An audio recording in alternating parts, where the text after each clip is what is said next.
Selamat datang pada mata kuliah Sistem Biologi 31S4102 yang akan diampu oleh saya sendiri, Dr. Mary Maria Margrita, dari Program Studi Teknik Bioproses, Fakultas Bioteknologi, Institut Teknologi Del. Kita akan memasuki sesi pendahuluan bagian pertama.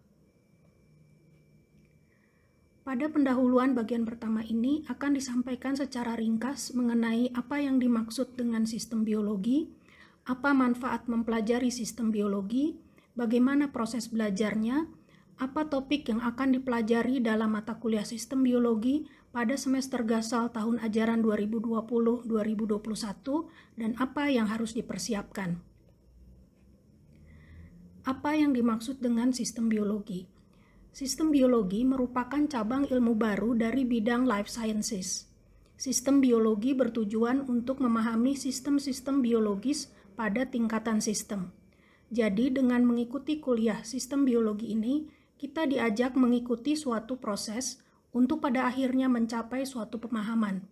Jadi mahasiswa tidak langsung diberikan pengetahuan yang sudah jadi, tetapi diajak mengikuti suatu proses untuk mencapai suatu pemahaman mengenai suatu fenomena pada tingkatan sistem. Mengapa di sini saya sebutkan mengikuti suatu proses?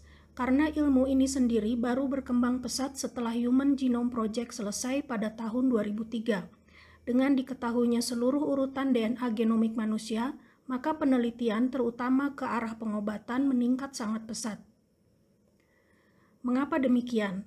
Dengan diketahuinya urutan DNA sebagai tingkatan paling dasar makhluk hidup, dalam hal ini adalah manusia, maka penelitian pada tingkatan molekuler akan meningkat juga.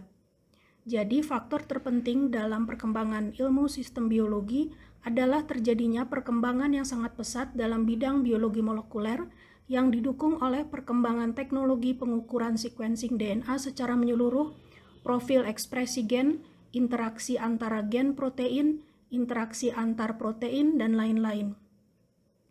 Adanya aliran data eksperimental yang sangat tinggi menjadikan sains komputer sebagai kebutuhan utama, termasuk dalam hal pemrosesan basis data, pemodelan, simulasi, dan analisis. Tadi telah disebutkan bahwa dalam kuliah sistem biologi, mahasiswa diajak mengikuti suatu proses untuk pada akhirnya mencapai suatu pemahaman mengenai suatu fenomena pada tingkatan sistem. Jadi manfaat mempelajari sistem biologi adalah mahasiswa mendapat pengalaman bagaimana cara berpikir kritis dan sistematis dalam memahami suatu fenomena pada tingkatan sistem. Bagaimana proses belajarnya? Untuk mendapatkan pengalaman berpikir kritis dan sistematis, tentu saja mahasiswa harus berlatih sendiri untuk berpikir kritis dan sistematis. Oleh karena itu, proses belajar yang akan dilaksanakan dalam kuliah ini adalah mahasiswa belajar secara aktif atau yang disebut student-centered learning. Bagaimana metode belajar mahasiswa aktif yang akan dilaksanakan? Metode yang akan dilaksanakan adalah metode flip learning. Apa yang dimaksud dengan flip learning? Pada slide ditampilkan gambaran pembelajaran saat tatap muka langsung di kelas atau traditional classroom dan pembelajaran flip classroom. Bila kita melakukan pembelajaran secara tatap muka langsung di kelas, maka dosen memberikan materi melalui kuliah, lalu ada sesi tanya jawab, mungkin ada diskusi kelompok, dan terakhir dosen memberi rangkuman hasil pembelajaran hari ini. Kemudian dosen memberikan tugas atau latihan soal untuk dikerjakan pada jam belajar mandiri.